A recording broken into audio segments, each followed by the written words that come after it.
Seterusnya, pegaga juga digunakan khusus untuk masalah buah pinggang. Yang ni lagi-lagi interesting, lagi-lagi menarik.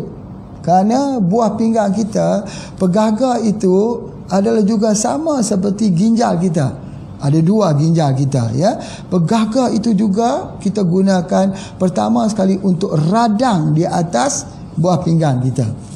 Selalunya kalau ada peradangan di atas buah pinggang kita itu menyebabkan sakit pinggang yang panjang, yang kuat dan sebagainya.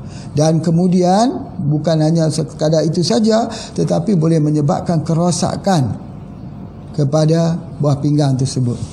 Ini kebanyakan mereka yang mengambil ubat-ubat yang mengandungi aluminium hidroksida. Aluminium hidroksida ini ialah bahan kimia, bahan yang ada di dalam ubat-ubat painkiller. Jadi oleh sebab itu Pak Haji cadangkan supaya ginjal kita ini sesuatu yang mahal harganya. Ya. Berapa harga ginjal kita? Berapa harga ginjal kita? Kita ada dua ginjal. Berapa harga sebelah ginjal kita?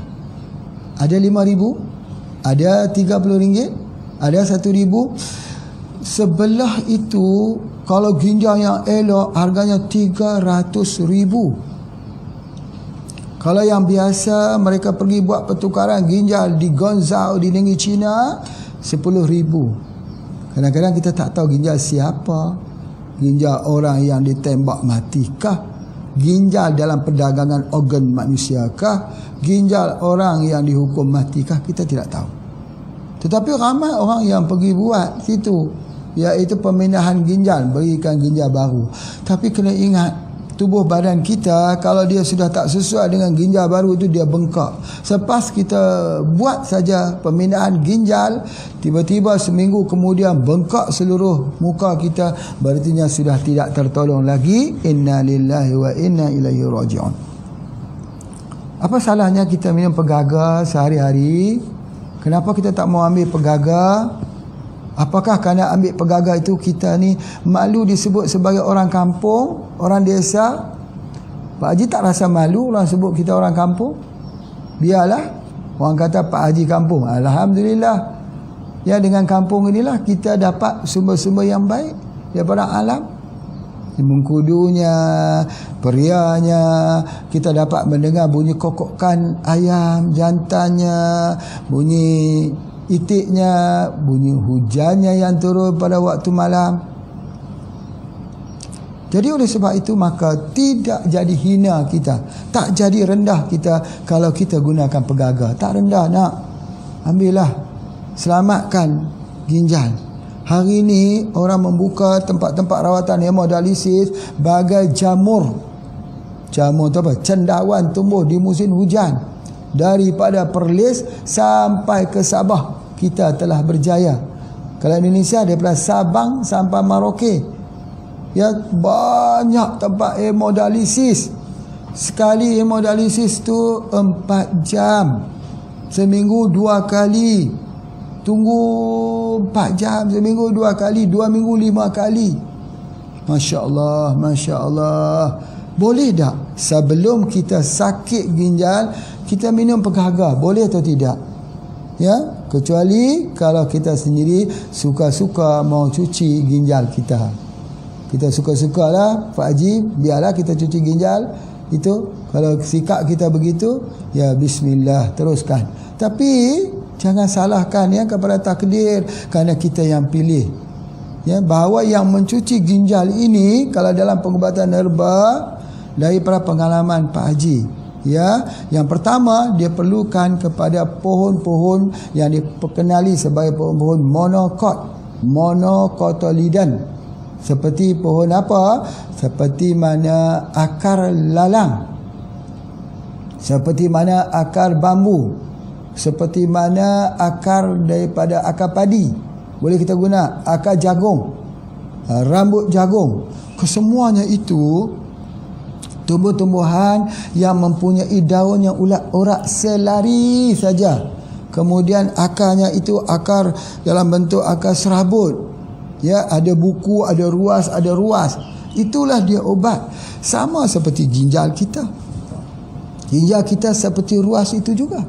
Jadi oleh sebab itu, kalau kita rasa diri kita kencing sudah berbuih, tubuh badan kita jadi capek, jadi lemah, jadi lesu, maka cepat-cepat cuci ginjal tersebut. Cara cucinya bagaimana? Iaitu dengan mengambil malax, kapsul malax, atau ambil saja akar bambu rebus bersama dengan akar lalang.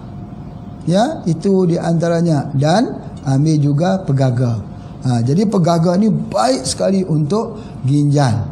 Tetapi kalau kita nak cepat lagi, kerana ginjal ni ada masalah dengan albumin, maka ambillah albumin, kapsul haruan bersama dengan VCO. Banyaknya Pak Haji kita nak kena makan. Ya, banyak. Sebab penyakit kita itu ialah penyakit yang serius. Mahal tak Pak Haji? Banding berapa harga dengan ginjal kita. Ada orang kata ini mahal Pak Haji. Berapa mahal? RM32 mahal? RM100,000 mahal kah? Berapa harga ginjal kita? Berapa harga jantung kita? Berapa harga paru-paru kita? Berapa harga nyawa kita? Berapa harga diri kita? Sekiranya mereka tahu khasiat herba-herba kita, nescaya mereka sanggup menukarkannya walaupun dengan ketulan-ketulan emas.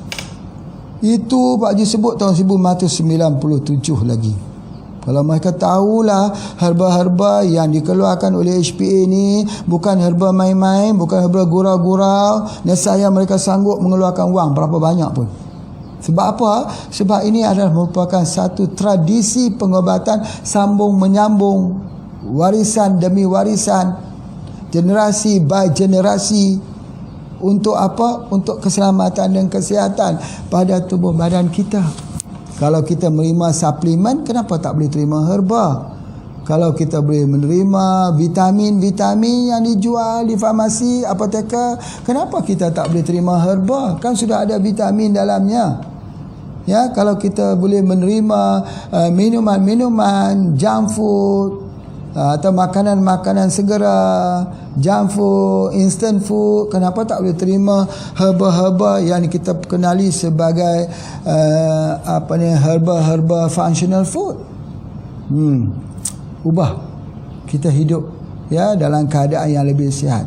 Lebih sihat itu, mukmin yang sihat itu lebih Allah cintai daripada mukmin yang tak sihat. Jadi kerana dengan sihat kita dapat banyak tolong orang sebagainya. Jadi itu yang Pak Haji